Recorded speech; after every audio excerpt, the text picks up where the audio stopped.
This is Algebra 1, Lesson 20, Volume. We're doing the third example in this lesson. A base of the right solid 10 kilometers high is shown. Find the volume of the right solid. Dimensions are in kilometers. All right, and here's the picture they give you in the book. This is your base that they've enlarged so that you can see the shape, and you can see that this matches up with this. Okay, it's enlarged to show us the base. And I was trying to think of an example, and I thought about a mailbox. This just looks like that mailbox kind of turned on its side, doesn't it? To me, you can see that you've got this sort of rectangular looking thing with a semicircle on it. And that shape, that is the shape that's going all the way back through of the mailbox. So when you see your mailbox, you'll think, wow, I could figure out the volume of my mailbox. You should do that. That would be cool. You can comment. Tell me what was the volume? What unit did you use? That'd be kind of cool. All right, so let's find the volume of this figure that reminds me of a mailbox. So I need to find, here's my formula. Volume is equal to the area of the base times the height of my geometric solid.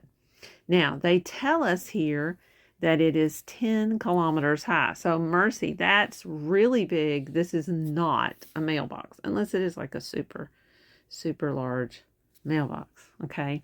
Maybe at a mailbox factory. No, that's still 10 kilometers. That's really, really big, right? But that's okay. Here we go, 10 kilometers. We can still think of an enlarged mailbox to give us a picture of this. So my height is going to be 10 kilometers. And I need to find the area of the base so I can finish this. So let's do that. All right, what did they tell me? They didn't tell me a whole lot. Or actually, they did. I just forgot to put it in. So let me fill that in. I didn't write what it tells us in the book, that this is 6 and this is 5. Now, we could have figured out that this had to be 6 if they hadn't given it to us. Because if from here to here is 3, and that's a radius, then that would mean from here to here has to be 3, and from here to here has to be 3. So it would make sense that that entire length is 6 if they didn't give it to us, but they did. Okay, and we can see also that this is not a square.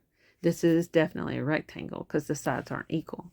So let's find the area of this rectangle. That's going to be 6 times 5. So the area of the rectangle is going to be 6 times 5, which is equal to 30.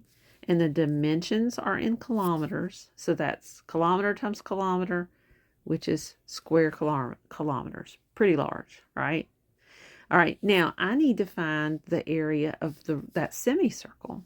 So we know what the formula for a circle is. So I'm going to find the area of that circle, which actually we want the semicircle, right? So it's going to be 1/2 of, or divided by 2. So we're going to do pi times the radius squared divided by 2, okay? We're going to use 3.14 for pi. We know that the radius is 3, and we're going to have to square it. And then once we get that answer, we're going to divide it by 2, okay? And that will give us the area of the semicircle. So the first thing I would do is I would square the 3. 3 times 3, right? Which is going to be 9. Or you could list it out like this. You could list it like this, 3.14 times 3 times 3. Okay? I think that may be how they did it. No, they didn't do it that way in the book. But they could have. All right, then I'm going to multiply that and then divide it by 2. All right, 3.14 times 9 is 28.26. 28.26. And then when I divide that by 2, that's 14.13.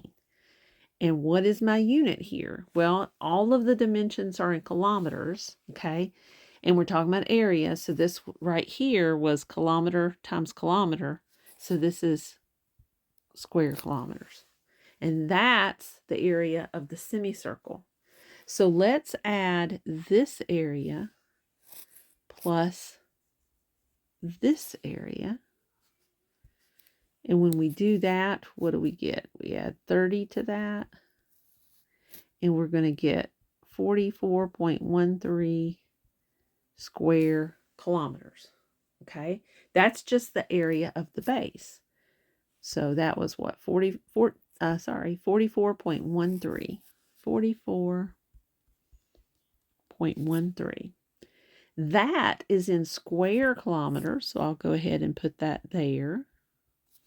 And then now to find the volume of the entire thing, we're going to multiply it by 10.